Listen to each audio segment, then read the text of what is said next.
ठरलं. तरी मालिकेच्या आजच्या भागात आता प्रतिमा, आत्या आणि सायली मात्र आता रविराजला केक भरवायला जातात. आता जेव्हा त्या रविराजला केक भरतात तर प्रतिमाला एक असा आश्चर्याचा धक्काच बसतो. आता सगळ्यांना सुद्धा आश्चर्याचा धक्का तर बसलेलाच असतो. तेव्हा आता प्रतिमा आत्या रविराज काकांना म्हणते की रविराज काका, हे बघा, जेव्हा मात्र मी सायलीला तिच्या वाढदिवसाच्या दिवशी केक भरवायला जायचे त्या दिवशी मात्र आपली तन्वी सुद्धा असंच केक अगदी माझ्या हाताने आणि तिच्या हाताने तुम्हाला भरवायची. तेव्हा आता हे सगळं तुम्हाला आठवते का? तर आता प्रतिमा आत्याला हा सर्व 25 वर्षाचा भूतकाळ आठवल्यानंतर आता सर्वांना फार असा आनंद होतो. तेव्हा आता लगेच पूर्ण ही प्रतिमा आत्याजवळ खुश होत येते आणि विचारते की प्रतिमा, तुला हे सुद्धा आठवते का? तर प्रतिमा आत्या खुश होत हो असं म्हणतात. तेव्हा आता सगळ्यांचा आनंद गगनात मावेंचा होतो. सगळ्यांचे चेहरे आता खुलतात, कारण प्रतिमा आत्याला आता सर्व व्यवस्थित आठवायला सुरुवात होते आणि प्रतिमा त्याची स्मृती परत आलेली असते. आणि सायलीला सुद्धा तिचा भूतकाळ आठवतो की रविराज काका आणि प्रतिमा सोबत आपल्या आई बाबांसोबत ती आपला बर्थडेचा केक कापत असते आणि रविराज काका आणि प्रतिमा तिला बर्थडे विश करत असतात. तेव्हा आता सायलीला हे सर्व आठवत असताना खूप त्रास होतो. तिला चक्कर येते. ती आपल्या हात डोक्याला लावून आता सगळं काही अगदी ती आठवत असते. रविराज काकांना ती पेन वगैरे आहे तर ते सर्व आणून द्यायची. आता रविराज काका हे पूर्णपणे तिला त्या अगदी भूतकाळामध्ये दिसतात आणि आता सायलीला चक्कर येते आणि सायली खाली पडते. आता सगळेजण सायली जवळ धावतात की सायलीला काय झालं असेल. तेव्हा लगेच आता अर्जुन धावतच येतो की सायली काय झाले. रविराज काका सुद्धा विचारतात की सायली, सायली बाळा काय झाले. प्रतिमा हत्या सुद्धा आणि रविराज काका सायलीला नक्की काय झाले असेल म्हणून त्यांच्या सायलीसाठी ती जीवास तुटत असतो. प्रतिमा घाईने कल्पनाला पाणी आणायला सांगते. तेव्हा कल्पना पाणी घेऊन येते. प्रतिमा आत्या तिच्या चेहऱ्यावर पाणी शिपडतात. आता अर्जुन तिला पाणी पाजतो. तेव्हा सायली कुठे शुद्धीवर येते. प्रतिमा आत्या विचारते की बाळा, काय होतं आणि आता बरं वाटतं का? सायलीने आपल्या डोक्याला हात लावलेलाच असतो. तिला आता ते आठवत असल्यामुळे तिला खूप त्रास होत असतो. तेव्हा मात्र आता प्रताप अश्विनवर ओरडतो. अश्विनला म्हणतो की अश्विन, अरे तू असंच बघत उभा राहणार आहेस का? अरे चेक कर आणि तुझ्यातील डॉक्टर कुठे हरवला. त्यावरता अश्विन लगेच म्हणतो की सॉरी डॅड, मी चेक करतो. तर सायली म्हणते की नाही, मी ब्री आहे आता. तेव्हा तर प्रतिमा विचारते की सायली, अशी कशी चक्कर आली तुला? तू सकाळपासून काही खाल्ले नाही का? काही खाल्लेले आहे का? तर सायली म्हणते की हो प्रतिमाहत्या, मी खाल्लेले आहे.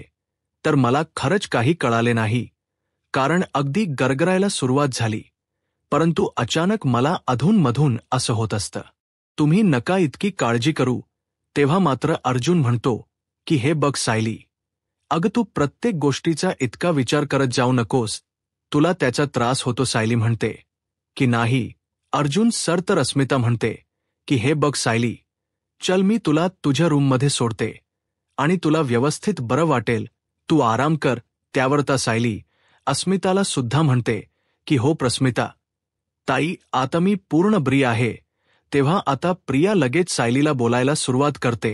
तिला टोमणा मारते की अशी कशी ती आज जाईल, कारण आता मला उलट ती येथे थांबून मला कसा त्रास होतो हे बघण्यासाठी तिला तर मज्जा येईल ना. माझ्या बर्थडेला मात्र नेहमीप्रमाणे तिने आता जे लक्ष आहे तर ते स्वतःकडे वळून घेतले आणि माझ्या आईवर सुद्धा हक्क सांगितला.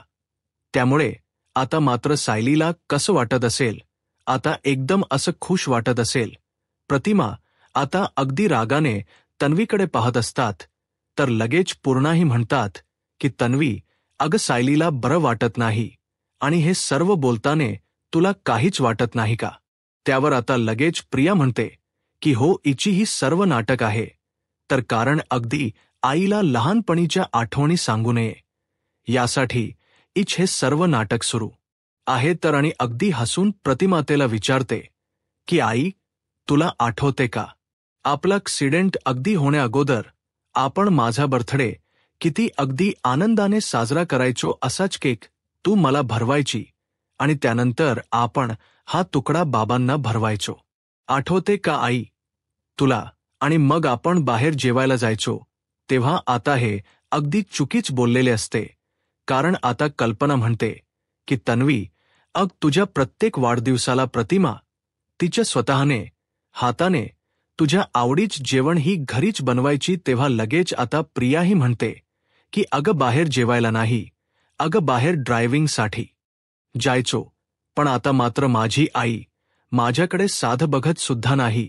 आणि हे सगळं ह्या सायलीमुळे झाले. आणि काय सायली, माझ्या आईला माझ्यापासून तोडून तुला काय मिळतं? तेव्हा आता सगळेजण रागाने प्रियाकडे बघत असतात. रविराज काकाला मात्र आता राग येतो. रविराज काका रागानेच म्हणतात की तन्वी, तोंड बंद कर आणि हे बघ, तुझ्या अक्कल शून्य प्रदर्शनेच प्रदर्शन करण्यासाठी येथे जागा सुद्धा नाही आणि वेळ सुद्धा नाही. तर आज इतक्या वर्षातून तुझ्या आईला तुझा वाढदिवस आठविला, मग याचा आनंद सुद्धा तुझ्या चेहऱ्यावर दिसत नाही तर? आणि उलट तुला या गोष्टीचा त्रास होतो की सायलीला चक्कर आली आणि प्रतिमा तिच्याकडे गेली म्हणून, आणि हे तुझा आई बद्दलच प्रेम नाही तर सायली बद्दलचा राग आहे. तर तेव्हा आता पूर्णही म्हणते की हे बघा रविराज, कशाला पालत्या घड्यावर पाणी घालतात? तुम्ही आपल्या आईच्या गोळ्या बदलणारी मुलगी ही कशी सुधारू शकते? तेव्हा आता सगळेजण तन्वीला म्हणजे या प्रियाला बोलत असतात. तर अश्विनला खूप झोंबते. अश्विन लगेच पूर्णाजीला म्हणतो की पूर्णाजी, तू तरी तन्वीला समजून घे. मान्य आहे की तिच्याकडून चूक झाली आणि त्या गोष्टीचा तिला पश्चाताप सुद्धा होतोय. आणि आपली आईही त्या सायलीवर प्रेम करते हे मात्र तिला सहन होत नव्हते. आणि सांग, कुठल्या मुलीला हे सर्व आवडेल बरं? तेव्हा सचिन लगेच आता अस्मिताला विचारतो की अस्मी, हे बघ, तन्वीने स्वतःच्या आईच्या गोळ्या बदलल्या तरी सुद्धा अश्विन आता त्या तन्वीचीच बाजू घेतो का? तेव्हा अस्मिता म्हणते की अरे, तुला जर त्याचा एक एक किस्सा सांगितला तर तू अगदी वेडा होशील, कारण तो इतका वेडा झालेला आहे बायकोच्या प्रेमामध्ये, अगदी वेडा झालेला आहे तो आपल्या बायकोच्या प्रेमात. अगदी परफेक्ट उदाहरण आहे तो अश्विन. त्यानंतर आता प्रताप अश्विनला म्हणतात की हे बघ अश्विन, अरे तू सुद्धा तिची बाजू घेणार होतं हे आम्हाला माहिती होतं, पण आता सगळं काही तुझ्या मनासारखे झाले. तू तिचा वाढदिवस साजरा केला आणि अगदी आरडा ओरडा सुद्धा झाला. त्यामुळे झाले ना तुझ्या मनाचे समाधान. त्यामुळे प्लीज तू आता तरी शांत रहा आणि या घरामध्ये अगदी थोडंसं तरी पॉझिटिव्ह वातावरण राहून दे. किंवा मात्र आता सगळेजण एकमेकांकडे पाहत असतात. अश्विन आणि प्रिया मात्र यांचा चेहरा अगदी बघण्यासारखा होतो. ते अगदी रागाने पाहत असतात. आणि तेवढ्यात सचिन आता अस्मिताला अगदी थोड्याशा मोठ्या आवाजात म्हणतो की अस्मी, मी काय म्हणतो, तू सायली वहिनीबद्दल आणि प्रतिमा यांच्या बॉन्डबद्दल सांगायची. आणि हे बघ, जरीही मी त्या दोघींना बघितलेलं नसेल तरी सुद्धा या दोघींना बघितल्यानंतर मी असं म्हटलं असतो दोघी सख्या मायलेक आहेत. तर आता हे म्हटल्यानंतर आता प्रतिमत्या आणि सायली एकमेकींकडे पाहतात. आता दोघींना हसू येते. तेव्हा पूर्णाई म्हणतात की आम्हाला तर नेहमीच असं वाटतं. त्यावर रविराज काका सचिनला विचारतात की सचिन, दुर्दैवाने ते सर्व खरं नाही, कारण आमचं नशीब तेवढं चांगलं नाही. कारण या प्रियासारखी मुलगी आम्हाला मिळाली म्हणून. मात्र आता प्रिया मनात तिला इतका राग येत असतो आणि मनात म्हणते की नशीब त्या प्रतिमा त्याला तिचा वाढदिवस आठवला, परंतु आता तिला जर आपल्या मुलीबद्दल जर काही आठवलं तर मात्र अवघड होईल.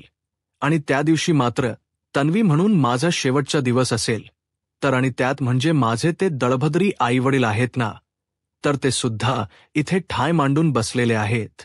आणि एक तर सगळ्यांचा ओरडा माझ्यावरच बसतो.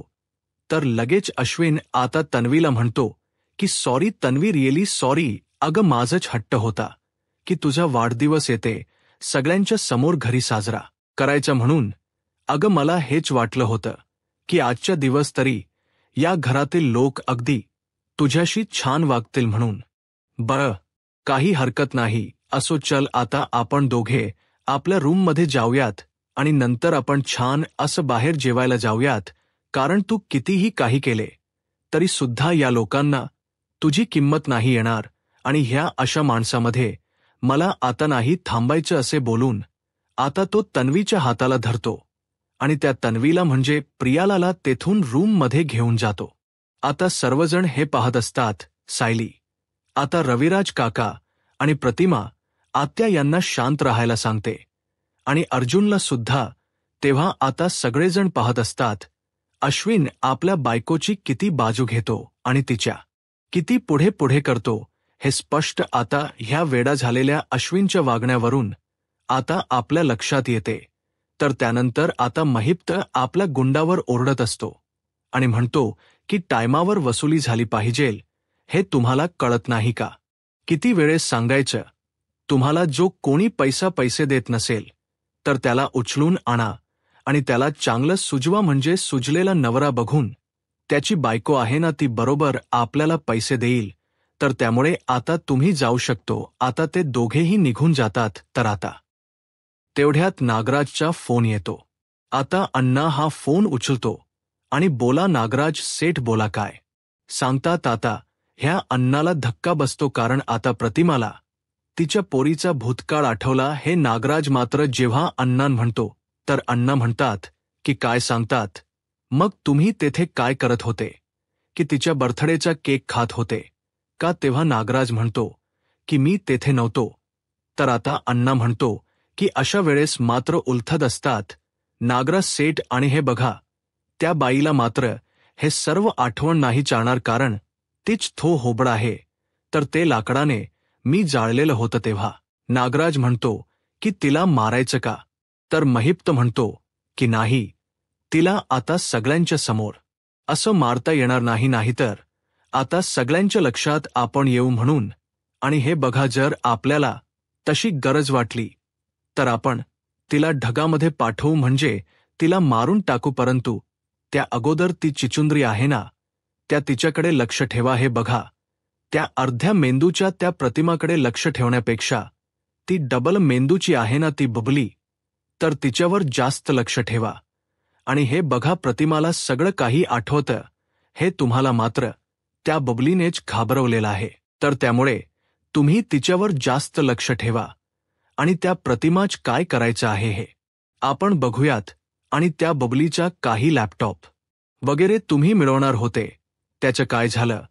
कारण तिच्याकडे तो व्हिडिओ आता राहिला नाही पाहिजेल, काही करून तो व्हिडिओ आता डिलीट झाला पाहिजेल. त्यामुळे जे काही करायचं असेल ते लवकर करा, आपल्याकडे एक तर टायमिंग नाही. तेव्हा आता लगेच महिप्त फोन कट करतो. त्यानंतर आता सायली आणि अर्जुन रूममध्ये येतात. तर सायली आपली साडी चेंज करते आणि साडीची घडी घालताना मात्र ती सारखा विचारतच असते. सारखा विचार करत असताना अर्जुन रूममध्ये येतो आणि तिच्याकडे पाहतो. तर सायली त्याला विचार करताना दिसते. आता सायलीला घडलेला तो सर्व प्रकार आठवतो की आता प्रतिमाने जेव्हा तिला केक भरवला आणि त्यानंतर मात्र तिने रविराज काकांना केक भरवला, हे सगळं काही आता सायलीच्या डोळ्यासमोर पुन्हा पुन्हा येत असते. तर सायली या गोष्टीचा बारीक विचार करत असते आणि अर्जुन एकटक तिच्याकडे पाहत असतो. अर्जुन सायलीला विचारतो की बायको अगं काय विचार करते? आता तरी सुद्धा सायलीच लक्ष नसते. अर्जुन पुन्हा आता बायको म्हणून सायलीला आवाज देतो. तेव्हा सायली आता अर्जुनकडे पाहते. तेव्हा आता सायली काही उत्तर देत नसते. तर अर्जुन पुन्हा खुणावत तिला विचारतो, तरी सुद्धा आता सायली काही उत्तर त्याला देत नाही आणि न बोलता मात्र ती साडी आहे तर त्याची घडी वगैरे घालून ती कपाटामध्ये ठेवून देते. तेव्हा अर्जुन परत सायलीला विचारतो की अगं मी तुला काहीतरी विचारलं? तर सायली म्हणते की तुमच्याशी बोलून काय उपयोग आहे? तर कारण तुमचा माझ्यावर म्हणजे माझ्या बोलण्यावर विश्वास नाही. तुम्हाला फक्त पुरावे लागतात.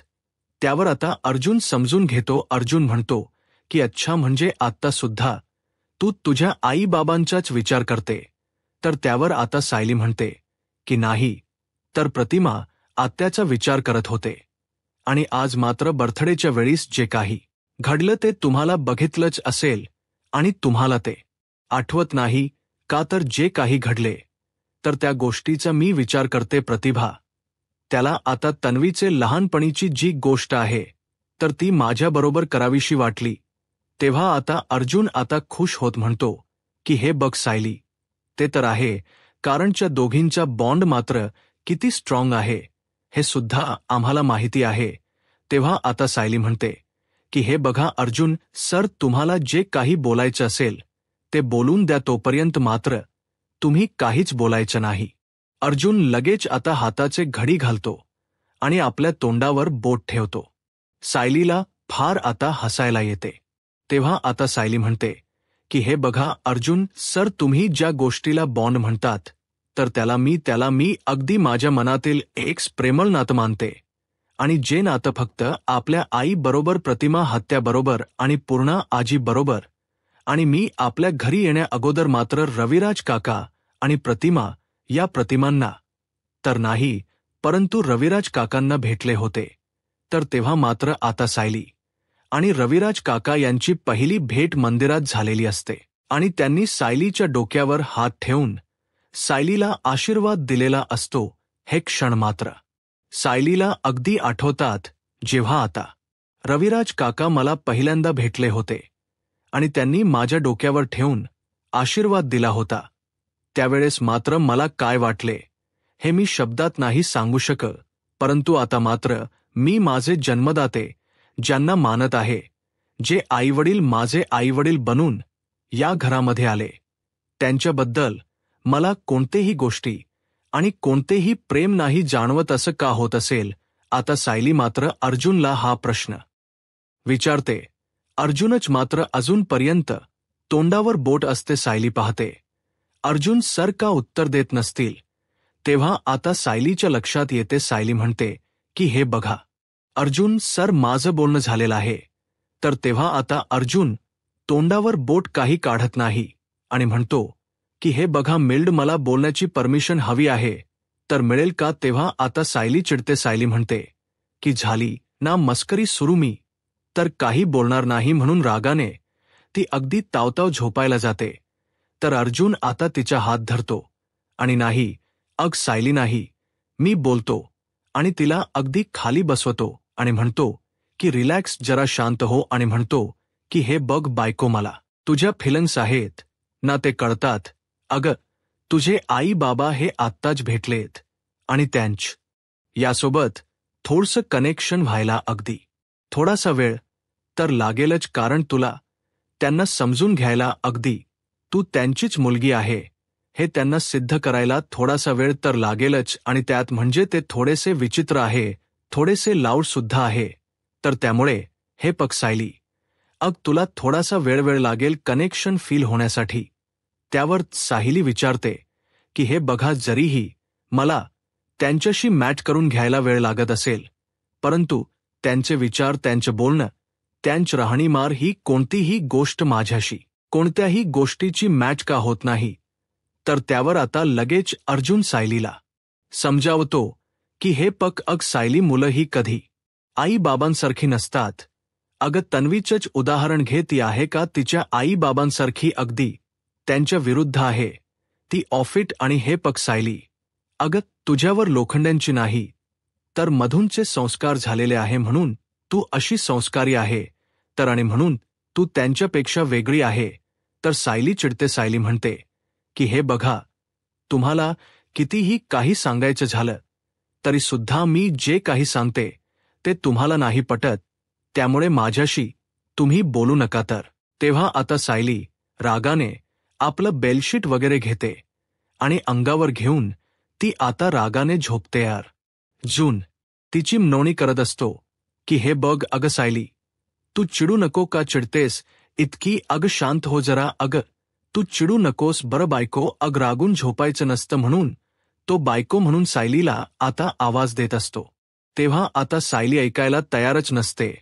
तर अर्जुन म्हणतो की आता नक्की मी काय करू, कारण आता हिचा राग घालवण्यासाठी काहीतरी मला करावे लागेल. आणि तेवढ्यात त्याच्या डोक्यामध्ये एक आयडिया येते आणि त्याचा चेहरा लगेच खुलतो. आणि ती आयडिया, तो आता सायलीवर वर्क करण्यास ठरवतो. आणि तेवढ्यात आता तो खाली येतो, कारण त्याला सायलीला खुश करायचं असतं. आणि तेवढ्यात खाली आल्यानंतर किचनमध्ये आता डब्यांचा आवाज आहे, तर तो त्याच्या कानावर पडतो. आता बघतो तर काय मैना काकू मस्त लाडूवर टाव मारत असतात. अर्जुन लगेच समोर येतो आणि म्हणतो की मैना काकू. तेव्हा आता मैना काकूच्या लाडवाचा जो घास आहे तर तो तोंडातच राहतो. लगेच आता तो लाडू लपवते आणि म्हणते की नाही. आणि आता अगदी घाबरून म्हणते की नाही हो, मी काही केलेले नाही. तर अर्जुन आता मैनावती काकूंच्या जवळ येतो आणि म्हणतो की नाही हो, तुम्ही काही केलेले नाही. आणि काय करतात हे मी तुम्हाला नाही विचारलं, कारण मला ते दिसते की तुम्ही लाडू खातात. तर तेव्हा मैनावती म्हणते की हो लाडू, आणि काय ते काय होतं माहिती आहे तुम्हाला, रात्री जर मला भूक लागते आणि जर मी खाल्ले नाही तर मात्र माझं पित्त खवळत आणि मला खूप त्रास होतो. तेव्हा आता अर्जुन मैनावतीला म्हणतो की हे बघा, तुमचं झालं असेल तर तुम्ही प्लीज माझ्या रूममध्ये येताल का, एक काम होतं. तुमच्या रूममध्ये चला, कारण मला सायलीसाठी तुमची साडी हवी होती. तेव्हा आता मैनावती हसते आणि म्हणते की काय साडी, आणि माझी ती पण सायलीसाठी. अर्जुन म्हणत की हो, आणि डोक्याला हात लावत म्हणते की अरे देवा, सायली मुली कशी माझी साडी नेसणार आहे. तर अर्जुन म्हणतो की नाही, तिला नेसायला नाही, तर तुमची जी साडी आहे ना, तर तिच्या अंगावर पांघरायला हवी आहे. तर आणि कसं आहे की आईची साडी जर तिच्या अंगावर पांघरली तर तिला आईच प्रेम मिळेल, आणि आईच्या त्या जिव्हाळ्याच्या प्रेमामुळे तिला अगदी मायेची ऊब लागेल आणि अगदी गाढ झोप तिला लागेल. म्हणून मी तुमची साडी सायलीसाठी मागितली होती. तर आता मैनावती हसते आणि म्हणते की हो, हसते, आणि एवढंच आहे का, चला मग मी तुम्हाला लगेच माझी साडी देते. असे म्हणून ती आता अर्जुनला आपल्या रूममध्ये घेऊन जाता जाता म्हणते की एक काम आहे की आता मात्र तुमचं काम झाल्यानंतर ती साडी मला परत देताल ना. तेव्हा अर्जुनला काही कळत नसतं.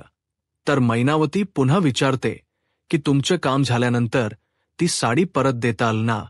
आणि चला मग. तेव्हा लगेच आता अर्जुन म्हणतो की लाडू खाऊन घ्या, तुमचं पित्त वाढेल, तोपर्यंत मी डबा ठेवून देतो. तर मैनावती आणि अर्जुन आता मैनावतीच्या रूममध्ये निघून जातात. त्यानंतर आता प्रिया इकडे आता आपल्या रूममध्ये आलेली असते आणि तिला जबर शॉक बसलेला असतो. ती स्वतःला अगदी चिडून म्हणत असते की आज मात्र केक कापताने जे काही घडलेलं आहे तर ते हॉरिबल होतं. जितकं मी सावरण्याचा प्रयत्न करते तितकं माझ्या हाताबाहेर जात आहे. म्हणजे आता या सगळ्याचा अगदी सायलीवर परिणाम होतो आणि मी खोटी आहे हे मात्र आता सिद्ध व्हायला सुरुवात झालेली आहे. तर आतापर्यंत मला त्या दोघींना वेगळं करण्यासाठी जे काही प्लॅन मला करण्यात म्हणजे आले होते ते सगळे प्लॅन मी केले, परंतु एकही प्लॅन माझा अगदी सक्सेस झालेला नाही. जे करायचं होतं ते करून झाले, परंतु त्या प्रतिमा, आत्याला आणि सायलीला वेगळं करता काही मला आले नाही. मी जे काही करते ते कशाचाच उपयोग आता होत नाही.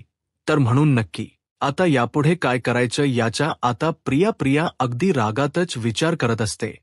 त्यानंतर आता इकडे अर्जुन मैनावतीची साडी घेऊन आता आपल्या रूममध्ये येतो. सायली गाढ झोपलेली असते. तेव्हा अर्जुन सायली जवळ येतो. त्याच्या हातामध्ये ती साडी असते. अर्जुन सायलीकडे बघतो, सायली झोपेला आहे की काय, आणि लगेच हळूच मात्र प्रेमाने ती साडी तो सायलीच्या अंगावर टाकतो. आणि तेवढ्या सायलीला जाग येते. सायली डोळे उघडते आणि अर्जुनकडे रागाने पाहते. अर्जुन म्हणतो की हे बघ, तुझ्या आईची साडी त्या महिनावर तिची. तेव्हा आता सायली अर्जुनकडे रागाने पाहत असते आणि म्हणतो की हे बघ सायली, अगं तिच्यासोबत तुला कोणताही बॉन्ड असा फील होत नाही, तर तिची साडी तू अंगावर घे, म्हणजे तुला छान अशी झोप लागेल तर याचं कनेक्शन सुद्धा फेल होईल.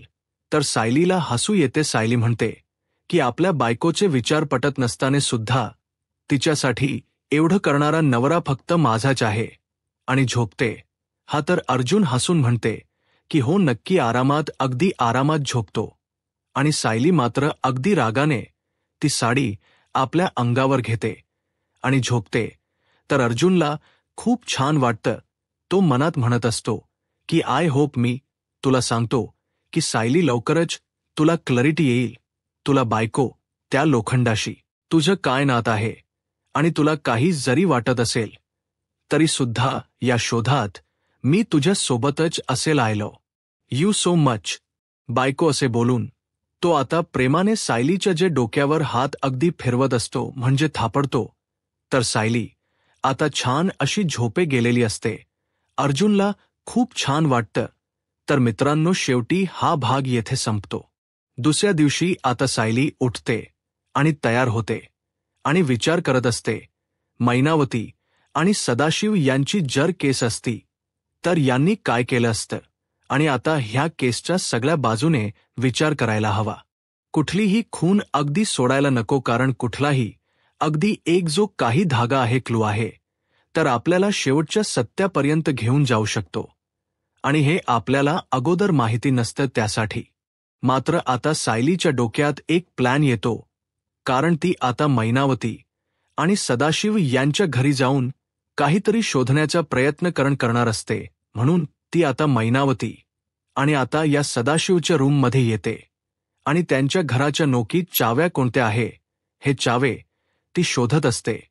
तेव्हा तिला चाव्या सापडतात आणि नक्की ह्या लोखंडाच्या घराच्या असतील असा विचार करून ती घाईने मात्र तिकडे जायला निघते.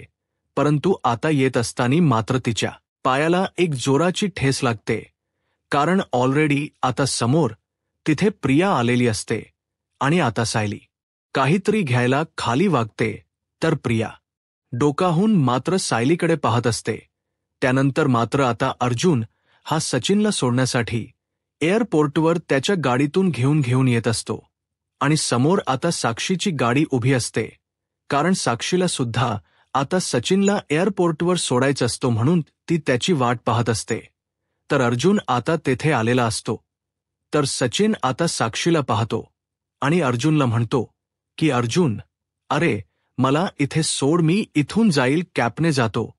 तेवढ्यात आता अर्जुनला फोन येतो की आता देशपांडे नाहीत, म्हणून मीटिंग कॅन्सल झाली.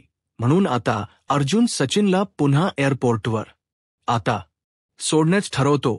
तेव्हा आता तोपर्यंत सचिन तर साक्षीच्या गाडीत बसलेला असतो आणि अर्जुन पुन्हा मागे येतो, कारण त्याला सचिनला सोडवायचं असं आता सचिनचा आणि साक्षीच जे कनेक्शन आहे, तर त्यात सत्य मात्र अर्जुन समोर येते.